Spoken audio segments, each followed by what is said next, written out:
मेरे सम्मानित दर्शक, मैं के मिश्रा आज आपके समक्ष पुनः हाजिर हुआ हूँ। जैसा कि आप लोगों को मालूम है कि हम 2022 में एक राशिफल की श्रृंखला का हमने प्रारंभ किया है। इसी श्रृंखला के अंतर्गत अभी तक हमने बात की थी मेष राशि से और कन्या राशि तक के मध्य में। आज बात करेंगे तुला राशि कि तुला राशि का राशिफल कैसा रहने वाला है 2022 में। मित्रों, पहली चीज तो आप लोग इस बात को जो समझ लीजिए, हमारा जो राशिफल है वो आप लोग लग्न से देखें। अगर लग्न में चंद्रमा हो तो चंद्र राशि से भी देखें, फिर तो वर्गोत्तम है। लग्न से देखा हुआ राशिफल बहुत ही सटीक और बहुत ही जेन्युइन होता है और मेरे ख्याल से शायद ये 100% माने 100% ये इसका जो है रिजल्ट जाना चाहिए। हालांकि 100% कोई चीज़ कंप्लीट नहीं होती है, लेकिन फिर भी 80 से 85% ये इसका रिजल्ट जाता है। ये आप लोगों ने ही कमेंट करके हमें बताया है, मैं अपनी तरफ से कुछ भी नहीं कह रहा हूँ। मित्रों, तुला राशि की बात करते हैं। तुला राशि ये हमारी जो राशि का मतलब मंत्रिमंडल है, जो 12 राशियां हैं उसमें से 7वीं राशि है। इसका स्वामी शुक्र होता है और शुक्र की 2 राशियां हैं। केवल चंद्रमा और सूर्य को छोड़ करके बाकी सारी राशियों को 2-2 राशियों का अलॉटमेंट है। शुक्र केवल चंद्रमा और सूर्य, चंद्रमा को की कर्क राशि और सूर्य की सिंह राशि, बाकी शुक्र की आपकी वृष राशि और तुला राशि है। तो वृष राशि की हम बात कर चुके हैं, हम बात करेंगे तुला राशि की कि तुला राशि 2022 में कैसी इसका फल रहने वाला, वर्षफल कैसा रहेगा। मित्रों, व्यक्ति जब का जन्म होता है तो उस समय ही उसको सारे सब सुख और दुख माने पुण्य और कर्म, सत्कर्म, लाभ और हानि, सारी चीजें उसकी जन्मांक में उसको मिल जाती हैं। अब सवाल ये बनता है कि सारी चीजें जब पहले से निर्धारित हैं तो जानने का मतलब क्या है। बहुत से लोग इस तरीके का प्रश्न कर देते हैं कि आचार्य जी आप हमें ये बताइए कि एवरीथिंग इज कैलकुलेटेड। जब हर एक चीज कैलकुलेटेड है, पहले से कैलकुलेटेड है, तो हमें जानने और ना जानने का क्या मतलब है। उनकी बात को हमारा जवाब यही है कि ये भी आपको पता है कि मई और जून के महीने में गर्मी पड़ती है। ये एग्जाम्पल मैं बार बार देता हूँ, कारण ये प्राकृतिक है और ये एग्जाम्पल देने वाला है। तो जब मई जून में आपको पता रहता है कि गर्मी बहुत कसके होती है, और तो आप लोग एसी ठीक कराते हैं कि नहीं, कूलर ठीक कराते हैं कि नहीं।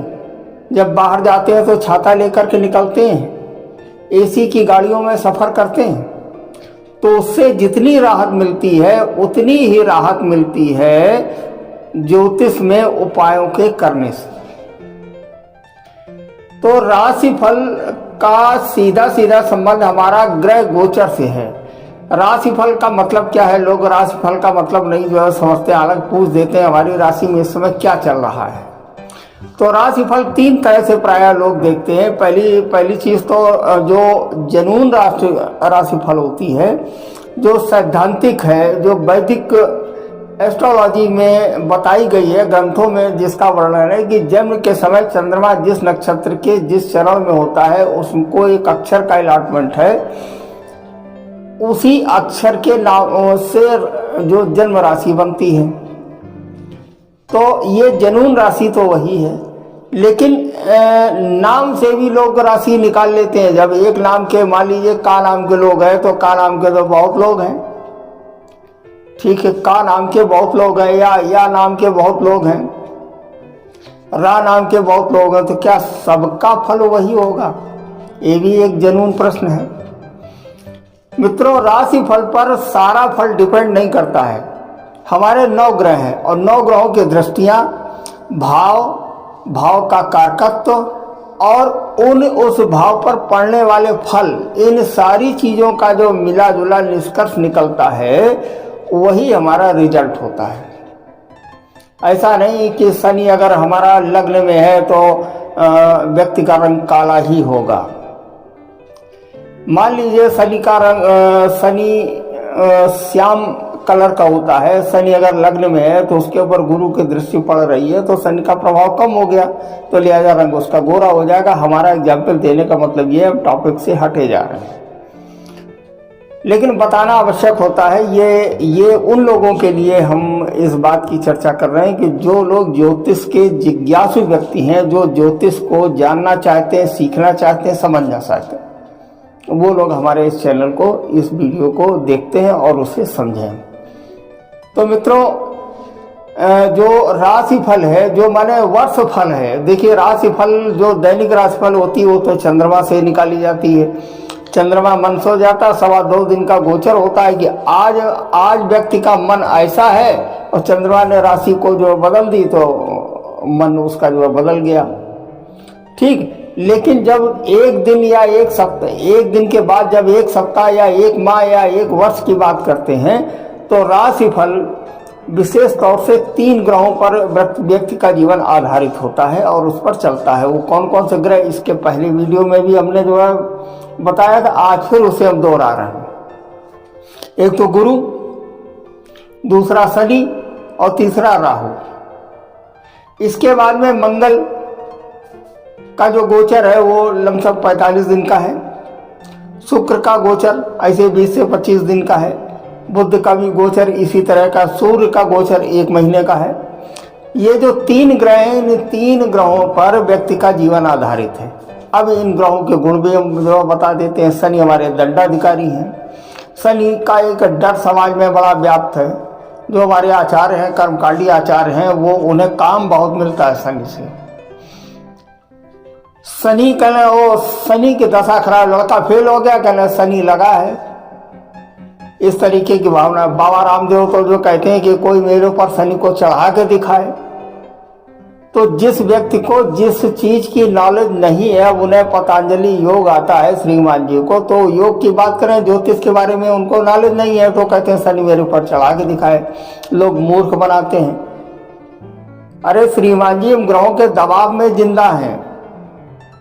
हम ग्रहों के दबाव में जिंदा। जिस दिन ये दबाव हट जाएगा, जरा सा पृथ्वी अगर 1 डिग्री भी इधर से उधर हो जाएगी तो ब्रह्मांड में चली जाएगी, अंतरिक्ष में। 23.5 डिग्री पृथ्वी झुकी हुई है।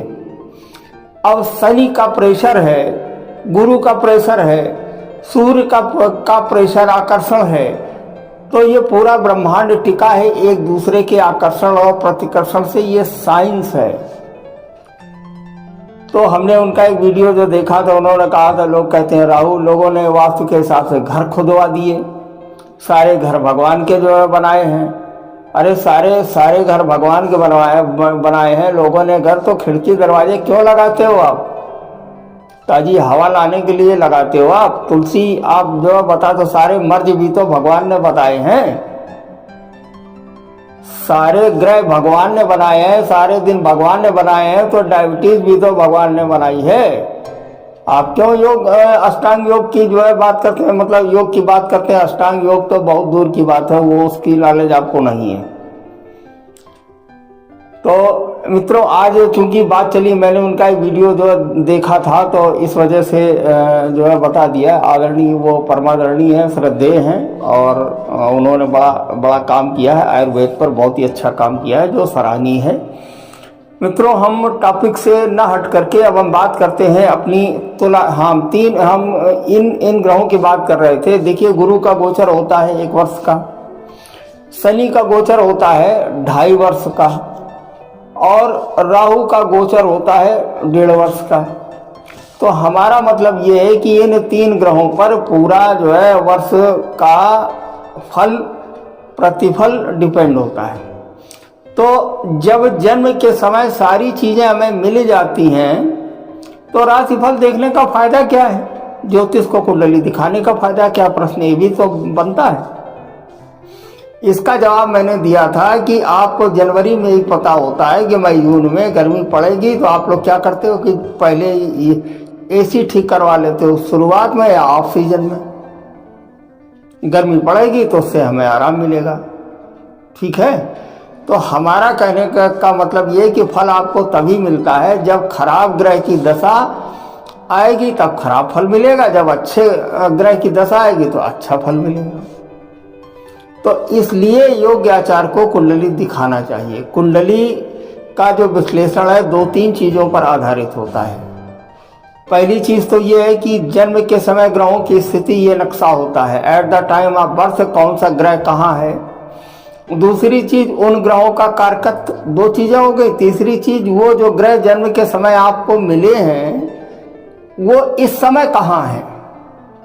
शनि मान लीजिए 8वें स्थान का स्वामी है, अष्टमेश है आपका, आयु वर्धक है, आयु तो बढ़ा रहा है, लेकिन इस समय गोचर में कहाँ है, वो धन के स्थान में है। तो क्या कर रहा है, वो धन के स्थान को खराब कर रहा है, अगर उसके ऊपर अच्छे ग्रह की दृष्टि नहीं है तो कुंडली देखने का ये ब्रह्म विद्या है, ये हर आदमी के बस की बात भी नहीं है ना। यहाँ तो जरा सा लग्न चक्र देख लिया, एक तो चक्र बनाया, कह जरा मेरी कुंडली आप देख लीजिए। अब किसी पुत्र का से संबंधित प्रश्न है, पंचमेश की बात करें, जब तक पंचमांश हमें नहीं मालूम होगा हम कैसे देख करके तो बताएंगे, या ग्रहों का गोचर नहीं मालूम होगा तो कैसे देख करके बताएंगे। लेकिन देख लो, सामने वाला कुछ जानता नहीं, कुछ भी आप जो है बताते रहो, सूर्य खराब है, शनि खराब है, राहु खराब है, केतु खराब है, सब खराब है, सबकी शांति करा दो और पैसे ले लो। तो व्यवसायीकरण, ये व्यवसायीकरण न करें, ये ब्रह्म विद्या है और इसका क्या करें, इसका जो है सम्मान करें। मित्रों, बात अब अपने टॉपिक पर आते हैं, राशिफल की। प्रारंभ करने से पूर्व आपसे निवेदन है हमारा कि आप लोग हमारे इस चैनल को लाइक, शेयर और सब्सक्राइब करें, ताकि आपके साथ साथ अन्य लोगों को भी इसका फायदा मिले। बात करते हैं तुला राशि की। तुला राशि का स्वामी शुक्र है। सबसे पहले तो आप ये जो समझ लीजिए कि 2022 में ग्रहों की स्थिति क्या रहने वाली है। 13 अप्रैल को गुरु मीन राशि में गोचर करेंगे। 13 अप्रैल से पहले इस समय कुंभ राशि में है, माने शनि की राशि में है। शनि 29 अप्रैल को कुंभ राशि में जाएंगे, मकर से कुंभ में जाएंगे और फिर 12 जुलाई को फिर ये मकर में आ जाएंगे। माने ये 10 नंबर और 11 नंबर पर ये टहलेंगे। राहु 17 मार्च को मेष राशि में गोचर करेंगे। अभी समय कहाँ है राहु, अभी समय राहु मीन राशि में है। मीन से इनकी गति वक्री होती है, ये उल्टा चलते हैं, 12 से 1 में आएंगे, ठीक है ना। तो हमारा मतलब ये है कि ये इस तरीके से ये उल्टा, माफ कीजिएगा, ये 2 में थे, वृष में थे, वृष से 1 में आएंगे और इसके बाद में फिर ये 12 में जाएंगे। तो हमारा मतलब इनकी गति वक्री होती है। और केतु ये 17 मार्च को मेष राशि में राहु गोचर कर जाएंगे और केतु 17 मार्च को तुला राशि में गोचर करें, माने लग्न में गोचर करें। बात करते हैं तुला राशि की। ये तो हमने तुला राशि के ग्रह 2022 में कैसे रहने वाले हैं इसके बारे में हमने बात की है। तुला राशि में केतु रहेंगे। देखिए, केतु का जो प्रभाव होता है मंगल की तरह से होता है।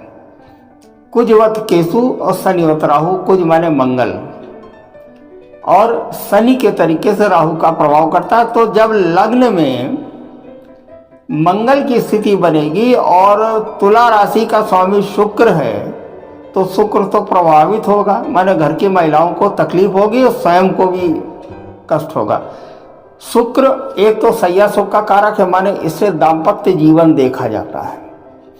दूसरी चीज ये है कि भौतिक संसाधन जितने हैं आपके पास, इलेक्ट्रॉनिक, टीवी और डबल बेड और सिंगल बेड और गाड़ियां, ये सारी चीजें सब शुक्र से देखी जाती हैं। तो जब शुक्र तुला राशि में होगा तो मेष राशि में राहु होगा, माने पत्नी के स्थान में राहु की स्थिति होगी। और राहु सेपरेटर ग्रह है। राहु करता क्या है, बिछो करा देता है, ये दूरी बढ़ा देता है। तो जब पत्नी के स्थान में राहु का गोचर 17 मार्च को होगा तो ये दूरी बढ़ा देगा। दूरी बढ़ाने के 2 कारण, एक तो अगर गवर्नमेंट जॉब में दोनों हैं तो ट्रांसफर 2 करा देगा, और वैसे भी इलेक्शन के बाद जो ट्रांसफर होते हैं, या अगर आपस में पटरी नहीं बैठती है, कुंडली सही नहीं मिली है, गण और नाड़ी और भकूट और वश्य नहीं मिला है, कुंडली नहीं मिलाई गई है, या प्रेम विवाह की स्थिति है, तो तलाक की स्थिति बन सकती है। आपस में विवाद भी होगा। अगर तलाक का मुकदमा चल रहा है तो तलाक हो जाएगा। ये काम होगा 17 मार्च के बाद। अब जरा देखते हैं गुरु क्या करेंगे महाराज। गुरु जो है ये स्वराशि होकर के छठे स्थान में आ जाएंगे। अब तुला राशि वालों के लिए छठा स्थान रोग और ऋण का स्थान है, ठीक। लेकिन मीन राशि में गुरु जो है ये एक धनदायक है, तो कर्जे से व्यापार की मतलब धन आने की उम्मीद है। ऐसे व्यक्ति जिनका व्यापार ब्याज का है, इंटरेस्ट का है, कमीशन का है, उन्हें लाभ होगा। अब इसके बाद में बुध, अगस्त में बुध जो है ये 12वें स्थान में जो है स्वराशि होकर के जो है चले जाएंगे। और इस समय जनवरी की स्थिति ये है कि मंगल की जो स्थिति है वृष राशि में, तो लिहाजा धन के लिए स्थिति बहुत अच्छी है। तुला राशि वालों के लिए धन की स्थिति बहुत अच्छी है। अब कुछ अच्छे महीनों की बात कर लेते हैं। अभी तक तो हमने सारी खराब बातें बताई, अब कुछ अच्छी बात जो है कर लेते हैं। जनवरी, फरवरी, मार्च और अप्रैल, ये महीने तुला राशि वालों के लिए बहुत ही बढ़िया रहने वाले हैं। कैसे रहने वाले हैं इनको भी आप जो समझ लीजिए। सबसे पहले जनवरी की बात कर लेते हैं। जनवरी में शुक्र, शनि और ये आपके मकर राशि में रहेंगे। सूर्य भी 15 तारीख को ट्रांसफर हो जाएंगे, तो पिता पुत्र ये जो रहेंगे। तो ये मतलब चौथे स्थान में इन दोनों ग्रहों का होना, ये पिता पुत्र आपस में 36 का आंकड़ा है, तो वाहन के लिए ये ठीक नहीं है।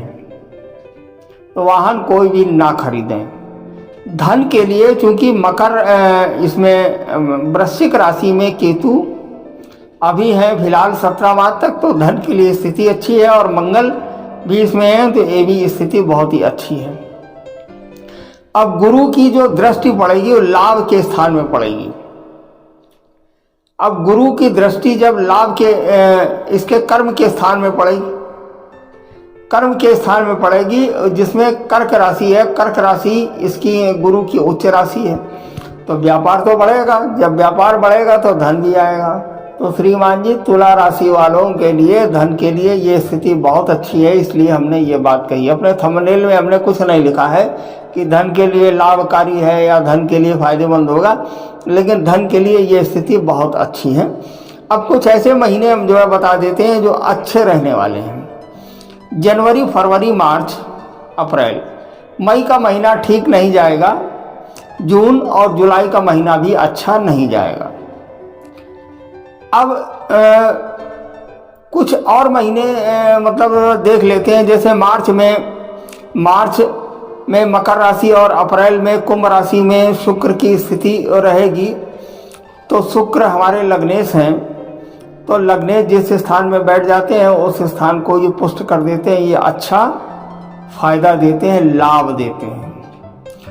तो मित्रों, राशिफल ये अभी हमने बात की है तुला राशि की। तुला राशि में हमने ज़्यादातर ध्यान दिया है 3 ग्रहों पर। मेष राशि और आपका